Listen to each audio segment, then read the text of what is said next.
அனைவருக்கும் வணக்கம். தெய்வீக பலன்கள் சேனல் சார்பாக தங்களை அன்புடன் வரவேற்கிறோம். இன்று நம் காணொளியில் காண விரும்புவது உண்மையான காதல் எப்படி இருக்க வேண்டும், ஆன்மீகத்தில் உள்ள உண்மையில் நடந்த அருமையான காதல் நிகழ்வுகளை பற்றி இந்த காணொளியில் விரிவாக பார்க்கலாம். வாருங்கள் காணொளிக்கு செல்லலாம். மறக்காமல் ஒரு சப்ஸ்கிரைப் செய்யவும். உண்மையான காதல் என்பது அழியாத மயில் எழுதிய எழுத்துக்களாகும். உண்மையில் சொல்ல போனால் பரம்பொருள் ஸ்ரீவில்லிபுத்தூர் ஆண்டாள் தேவி அவர்கள் தினமும் கண்ணாடி முன் நின்று தன்னை அழகுபடுத்தி கொள்வார்களாம்.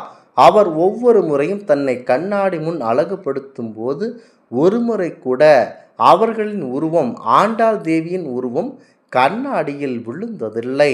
அதற்கு மாறாக அவர்களுடைய மனதில் உள்ள காதல் கணவன் பரம்பொருள் ஸ்ரீ பெருமாள் அவர்களின் தோற்றமே இந்த கண்ணாடியில் எப்பொழுதுமே விழுமாம். உச்சந்தலை முதல் உள்ளங்கால் வரை எந்த நினைவுகள் நம்மிடம் இருக்கிறதோ அதுவே எதிரொலிப்பாக எதிரொலிக்கும். நீங்கள் இந்த உலகில் எந்த ஒரு ஆண் பெண் மீது அன்பு கொண்டிருந்தாலும் எந்த நிலையிலும் அவர்கள் உங்கள் மனதை விட்டு பிரிவதில்லை. இதற்கு காரணம் பரம்பொருள் ஸ்ரீ ஆண்டாள் தேவி அவர்கள் தன் மனதில் உண்மையான தூய காதலை கொண்டிருந்ததனால் இந்த நிகழ்வு தோன்றியது. அதற்கடுத்து கோடிக்கணக்கிலான மாலையில் தினசரி பெருமாள் அவர்களுக்கு அணிவித்தாலும் பெருமாள் அவர்களுக்கு அது கொஞ்சம் கூட பிடிக்காது. பரம்பொருள் ஸ்ரீ ஆண்டாள் தேவி அவர்கள் அவர் கையிலேயே மாலையை தன்னுடைய பிடித்த மாலையாக ஏற்றுக்கொள்வார்கள். அந்த அளவிற்கு அந்த காதல் மிகவும் ஆழமானது, தூய்மையானதாகவும் இருந்தது. அவ்வளவு சிறப்பு மிக்க காதலை எங்காவது கண்டிருந்தீர்கள் என்றால் கிடையாது. தமிழ் இலக்கிய வரலாற்றிலும் ஆன்மீக வரலாற்றிலும் ஆண்டாளுக்கு ஒரு தனித்துவமான இடம் உண்டு. இறைவனையே கணவனாக அடைய வேண்டும் என்ற உறுதியான வைராக்கியமும் தூய்மையான அன்பும் கொண்ட இவரது பக்தி நெறி மதுர பக்தி என்று போற்றப்படுகிறது. பூமி தேவியின் அம்சமாக அவதரித்த ஆண்டாளின் வரலாறு மற்றும் அவரின் இலக்கிய பங்களிப்பை எண்ணற்ற வார்த்தைகளால் சொல்ல முடியாது. ஆண்டாள் விருதுநகர் மாவட்டத்தில் உள்ள ஸ்ரீவில்லிபுத்தூரில் அவதரித்தவர். பெரியாழ்வார் என்று அழைக்கப்படும் விஷ்ணு சித்தர் அங்குள்ள நந்தவனத்தில் துளசி செடியின் அடியில் ஒரு குழந்தையாக கண்டெடுத்தார் ஆண்டாள் தேவியை. அவர் அக்குழந்தை கோதை, அதாவது பூமாலை என்று பொருள் என்று பெயரிட்டு தனது சொந்த மகளாகவே அந்த ஆழ்வார் வளர்த்து வந்தார். கோதை சிறுவயது முதலே கண்ணன் மீது தீராத காதல் கொண்டிருந்தார். விஷ்ணு சித்தர் தினமும் இறைவனுக்கு அணிவிப்பதற்காக கட்டி வைத்திருக்கும் பூ மாலைகளை கோதை தனக்கு தானே சூட்டிக்கொண்டு அழகு பார்ப்பார். நான் இறைவனுக்கு ஏற்றவள் தானா என்று கண்ணாடியில் பார்த்து மகிழ்ச்சி அடைவார் கோதை. பிறகு அந்த மாலையை கழற்றி மீண்டும் கூடையில் வைத்து விடுவார்கள். ஒரு நாள் இதனை கண்ட பெரியாழ்வார் எச்சில் பட்ட மாலையை இறைவனுக்கு சாத்தக்கூடாது என்று வருந்தினார். அன்று மாலை இறைவனுக்கு மாலை அணிவிக்கப்படவில்லை. ஆனால் அன்று இரவு இறைவனோ பெரியாழ்வாரின் கனவில் தோன்றி கோதை சூடி கொடுத்த மாலை எனக்கு உகந்தது, அதில் அவளின் அன்பு மணக்கிறது என்று கூறினார். இதனால் ஆண்டாள் சூடி கொடுத்த சுடர்கொடி என்று போற்றப்பட்டார். ஆண்டாள் அருளிய 2 நூல்கள் 4000 திவ்ய பிரபந்தத்தில் முக்கிய இடம் வகிக்கிறது. அது திருப்பாவை. மொத்தம் 30 பாடல்களை கொண்டது. மார்கழி மாதத்தில் கன்னி பெண்கள் நோன்பிருந்து அதிகாலையில் துயில் எழுந்து கண்ணனை வழிபடுவதை இது விவரிக்கிறது. மார்கழி திங்கள் மதி நிறைந்த நன்னாள் என்று தொடங்கும் இது இன்று தமிழகத்தின் அனைத்து வைணவ கோவில்களிலும் மார்கழி மாதம் முழுவதும் பாடப்படுகிறது. இது வேதங்களின் சாரமாகவே கருதப்படுகிறது. நாச்சியார் திருமொழி இது 143 பாடல்களை கொண்டது. இதில் ஆண்டாள் கண்ணன் மீது கொண்ட தீவிர காதலையும் அவனை மணக்க துடிக்கும் ஏக்கத்தையும் வெளிப்படுத்தும். இதில் வரும் வாரணமாயிரம் கனவு திருமணம் பதிகம் மிகவும் பிரபலமானது. இன்று வைணவ திருமணங்களில் இது பாடப்படுகிறது. பருவ வயதை அடைந்த கோதை மானிடர் எவரையும் மணக்க மறுத்தார். மானிடருக்கென்று பேச்சுபடி வாழக்கில்லேன் என்று உறுதியாக கூறினார். ஸ்ரீ ரங்கத்தில் உறையும் ஸ்ரீ ரங்கநாதனையே நான் மணப்பேன் என்று வைராகியத்துடன் இருந்தார் கோதை. கோதை அவ்வளவு காதல் கொண்டதை இன்று வரை யாரும் அதனை மறக்க முடியாது. சுடி கொடுத்த சுடர்குடியே என்றொரு பாடல் ரகுமான், அதாவது அவர் இஸ்லாமியராக இருந்தாலும் அந்த திரைப்படத்தில் நடித்திருப்பார். அவ்வளவு அழகாக இருக்கும் இறைவனின் ஆணைப்படி பெரியாழ்வார் ஆண்டாளை பல்லக்கில் ஸ்ரீரங்கம் அழைத்து சென்றார். அங்கு ஆண்டாள் கருவறைக்குள் சென்று ஜோதி வடிவில் இறைவனுடன் கலந்ததாக வரலாறு கூறுகிறது. அன்று முதல் அவர் ஆண்டாள், இறைவனையே ஆண்டாள் என்று அழைக்கப்பட்டாள். அக்காலத்திலேயே தனக்கான மணாளனை தானே தேர்ந்தெடுத்த துணிச்சல் மிக்க பெண்மணி என்றால் அது நம்முடைய ஆண்டாள் தேவிதான். எந்த கடவுள்களுக்கு எத்தனையோ வரலாறுகள் இருந்தாலும் ஆண்டாளுக்குரிய அந்த வரலாறு தனி சிறப்பு மிக்கது.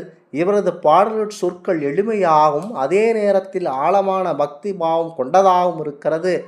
மார்கழி மாதம் என்றால் ஆண்டாளின் திருப்பார்வை நினைவுக்கு வரும் அளவுக்கு தமிழ் கலாச்சாரத்தோடு இரண்டர கலந்தவர்தான் கோதை. ஆண்டாள் வெறும் ஒரு புலவர் மட்டுமல்ல, அவர் பக்தியின் உச்சம். இறைவனை அடைய தேவைப்படுவது தூய்மையான அன்பு மட்டுமே என்பதை தனது வாழ்வின் மூலம் நிரூபித்தவர். ஆயிரக்கணக்கான ஆண்டுகள் கடந்தும் அவரது பாசுரங்கள் இன்றும் மக்களின் நாவில் ஒலித்து கொண்டிருப்பது அவளுக்கு புகழ் சேர்க்கிறது. அவருடைய காதலை இன்றும் நினைத்து எண்ணற்ற பெண்கள் வாடுகிறார்கள். இப்படி ஒரு காதல் எங்கேயாவது இருக்குமா? அந்த அளவிற்கு அவர் இருக்கிறார். முக்கியமாக மனித எடுத்த உருவத்தில் ஆண்டாள் அவர்கள் பிறந்து அந்த காதல் ஒரு இறைவன், அதாவது ஒரு கணவன் மனைவி இடையே எப்படி ஒரு காதல் நிகழ வேண்டும் என்பதை துல்லியமாக எடுத்துக்கூடியவர் ஆண்டாள் அவர்கள்.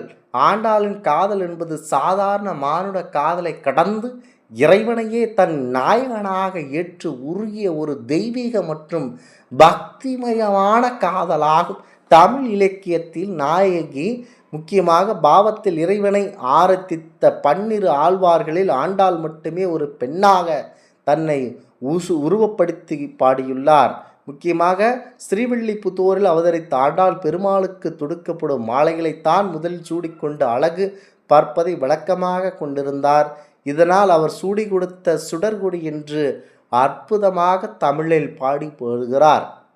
அதாவது சுடி கொடுத்த சுடர்குடி என்று பெயர் பெற்றால் மானிட ஆடவரை திருமணம் செய்து கொள்ள மறுத்து ஸ்ரீ ரங்கநாதரையே முழுமையாக தன் இதயத்தில் மணாளனாக ஏற்றுக்கொண்டார் கோதை. தான் விரும்பிய கண்ணனை அடைய வேண்டி மன்மதனிடம் முறையிடுவது காதல் நோய், கனவில் கண்ணனை திருமணம் செய்வது என ஆண்டாள் தன் காதலின் தீவிரத்தை 143 பாசுரங்களாக பாடியுள்ளார்.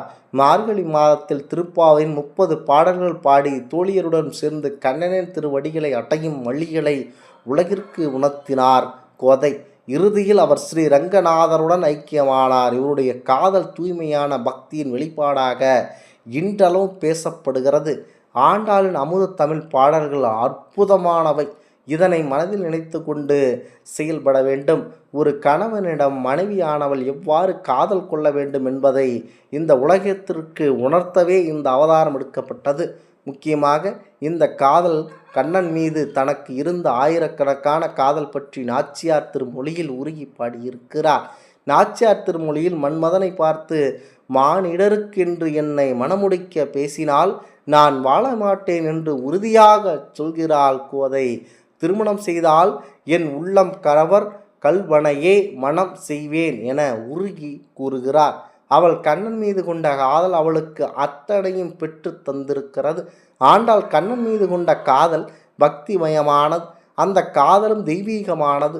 ஒரு மானிட பெண்ணுக்கும் இறைவனுக்கும் உள்ள காதல் மனிதர்களால் நம்ப முடியாத அற்புதமான வரலாறு. மனிதர் உணர்ந்து கொள்ள இது மனித காதல் அல்ல. ஆம், இது உண்மைதான். அவளின் பக்தியும் காதலும் எம்பெருமான் மீது நாட்டம் கொண்டது.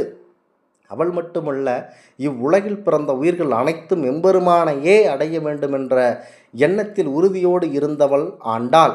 சரி, நமக்கெல்லாம் ஒரு சந்தேகம் வரும். பக்தி வேறு, காதல் வேறு தானே? பக்தியும் காதலும் கிட்டத்தட்ட இரு வேறு திசைகள் இருப்பது. அப்படி இருக்க இப்படியானது பாசுரங்கள் எப்படி எடுத்துக்கொள்வது என கேட்கலாம்.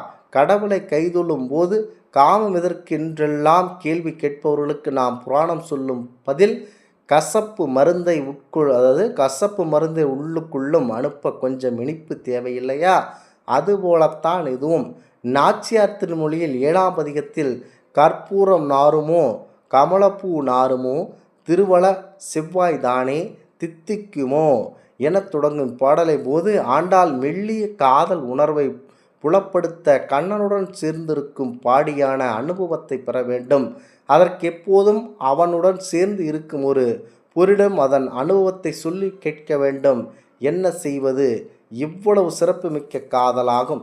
இந்த ஆன்மீக தகவல் உங்களுக்கு பிடித்து இருந்தால் தெய்வீக பலன்கள் சேனலை கண்டிப்பாக சப்ஸ்கிரைப் செய்து கொள்ளவும். மீண்டும் ஒரு நல்லதொரு காணொளியில் உங்களை சந்திக்கிறோம். நன்றி, வணக்கம்.